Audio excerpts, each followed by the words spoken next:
E aí, vamos continuar? Parte 2, falando sobre predestinação e livre-arbítrio, soberania de Deus. Pois bem, no final do outro vídeo, o que eu falei? Por acaso Deus é injusto? De maneira nenhuma.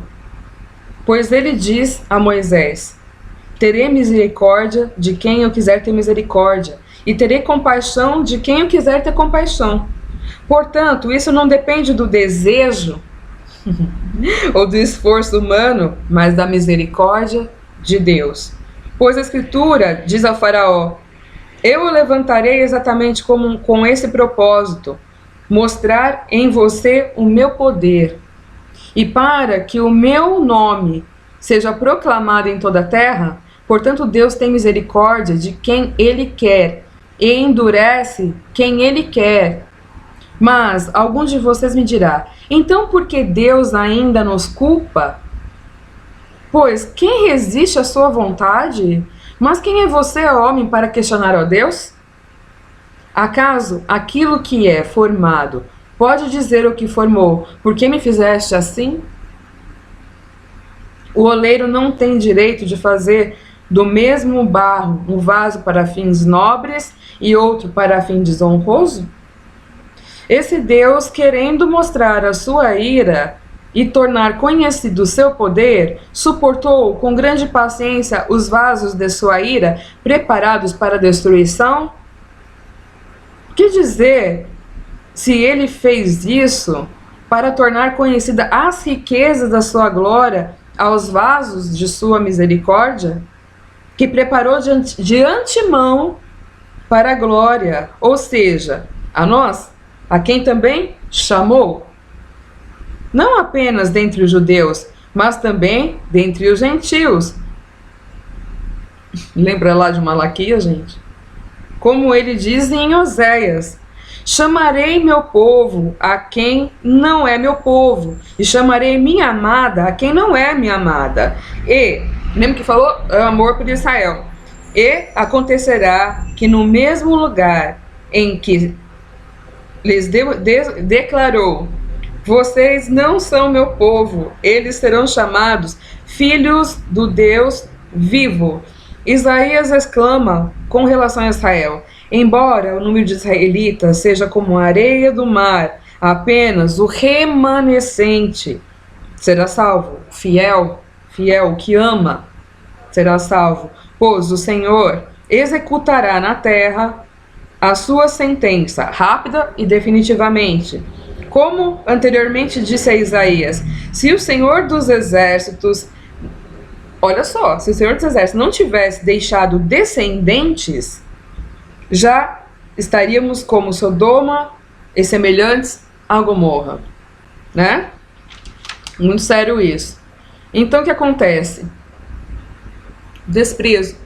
Desprezo aquilo que Deus faz.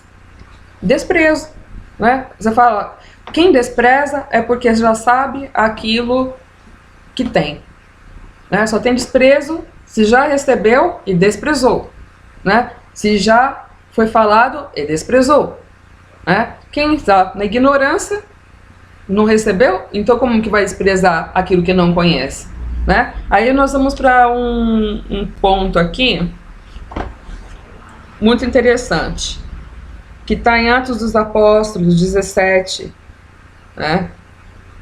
24. O Deus que fez o mundo e tudo que nele há é Senhor dos céus e da terra, e não habita em santuários feitos por mãos humanas. Ele não é servido por mãos de homens, como se necessitasse de algo, porque ele mesmo dá a todos a vida, o fôlego e as demais coisas. De um só fez ele todos os povos, para que povoassem toda a terra, tendo determinado os tempos anteriormente estabelecidos e os lugares exatos em que deveriam habitar.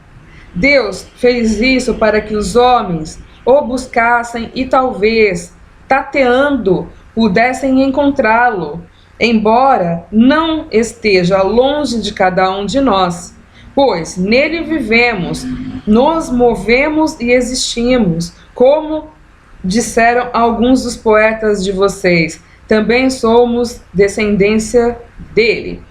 Assim, visto que somos descendência de Deus, não devemos pensar que a divindade é semelhante a uma escultura de ouro, prata ou pedra feita pela arte ou imaginação do homem. No passado, Deus não levou em conta essa ignorância, mas agora ordena que todos, em todo lugar, se arrependam, pois se estabeleceu um dia em que há de julgar o mundo com justiça por meio do homem que designou, e deu provas disso a todos, ressuscitando dentre os mortos. Quando fala que a partir de um homem fez todos, está falando de Adam Calimon, está falando de Jesus antes da vinda, e aqui foi encerrado nele também. Não está falando de Adão não, tá? Está falando de Jesus. Não é por isso que a Bíblia fala que Cristo é tudo em todos, tá? E tá vendo que há muitas formas de se conhecer, de se revelar pelo mundo. Ninguém é o umbigo do universo. Nós todos somos chamados ao arrependimento, né? A gente recebe instrução para nos conduzir ao arrependimento, né? Deus chama pessoas com propósito. Se as pessoas desprezam, ele vai lá e faz de outro jeito, porque o importante é que todos tenham as mesmas oportunidades. Deus é justo. Sabia que a questão aqui é a soberania de Deus é uma justiça, porque Deus ama e é justo, né? E ele precisa de fazer com que as coisas se concluam,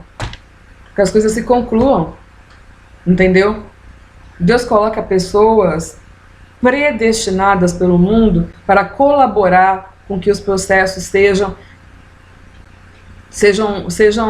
concluídos no tempo que eles precisam ser concluídos, mas é para dar oportunidade para todas as pessoas, para que elas tenham oportunidades e possam exercer o livre-arbítrio delas, né? Então, não tem antagonismo, né? O que importa, essas pessoas não desprezam aquilo que ouvem, e se elas cumprem aquilo que elas foram chamadas a fazer, se elas vão até o fim, né? A palavra diz que Deus conhece as pessoas antes delas nascerem. Então, às vezes a gente pode achar que algumas coisas parecem injustas, como diz, não é injusto, né? Você não sabe o que rolou antes de você vir para o mundo. Você não tem essa certeza dessas coisas. Então, é mais fácil aceitar e ouvir, né? Se a gente entender que Deus é um Deus justo e amoroso, e isso ficar muito claro para nós, a gente passa a ouvir mais o que Ele diz e a viver. Independente se você é predestinado, se você não é predestinado, isso daí pouco importa. O que importa são as suas decisões a partir do momento que você ouve aquilo que está sendo falado, né? Se você despreza ou se você abraça, né? E que vá até o fim, né? Que vá até o fim. A gente vê ali que no Novo Testamento Jesus foi no meio de um monte de gente e chamou 12 para andar com eles. E dos 12, né, havia um propósito para ser cumprido? Tinha. Judas cumpriu, né? Judas cumpriu. Foi profetizado antes e cumpriu. Você pode ver na Bíblia que a maioria foi profetizado e aconteceu. Foi profetizado e aconteceu. Mas com todo mundo? Tinha profecia para a vida de todas as pessoas do mundo? Não tinha, né? Porque essas coisas eram para levantar lideranças, pessoas fiéis, né? Mas quando acontecia algum tipo de coisa, Deus queria expandir o negócio para que o mundo todo pudesse conhecer, para que o mundo todo tivesse a oportunidade de ouvir. A gente volta lá para aquele papo de sempre de Noé, né? Noé era um homem justo diante de Deus, agradou. No meio de um monte de gente, Noé agradou a Deus. Aí, como Noé agradou a Deus, então Deus falou com Noé foi lá e fez o que Deus pediu, né? Construiu a arca. E se você for prestar atenção nessa história da arca de Noé, Deus deu as medidas. Deus deu as medidas para a arca. As medidas não cabia uma cidade dentro da arca. O que cabia já estava Eu tava certo que aquilo ia acontecer, gente. Eu tava certo que aquilo ia acontecer. Então a gente, sabe, precisa começar a pensar, repensar que a gente precisa ser igual a Jacó, lutar com o anjo e vencer, sabe? E como que a gente vence se não é por esforço, se não é por vontade própria, se não é por nada disso? Humilhação, gente. Para alcançar misericórdia, a gente precisa se humilhar. A gente precisa se arrepender. Entendeu? A gente precisa se tocar, né? E, porque se não tem arrependimento, não tem nada.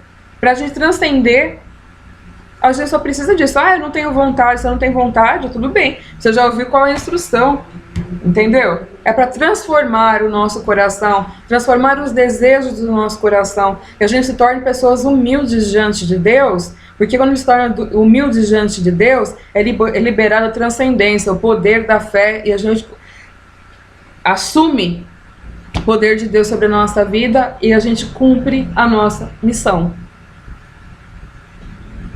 Grande beijo para vocês. Muitos beijos, porque essa palavra realmente tocou meu coração, né? E quando a palavra é muito assim, e eu mando 1000 beijos para vocês, e para vocês entenderem que isso é amor e carinho de Deus com a gente, que não tem nada de terrível, sabe? Terrível é viver afastado de Deus. Terrível sabe? É desprezar quem tanto ama a gente. Boa semana.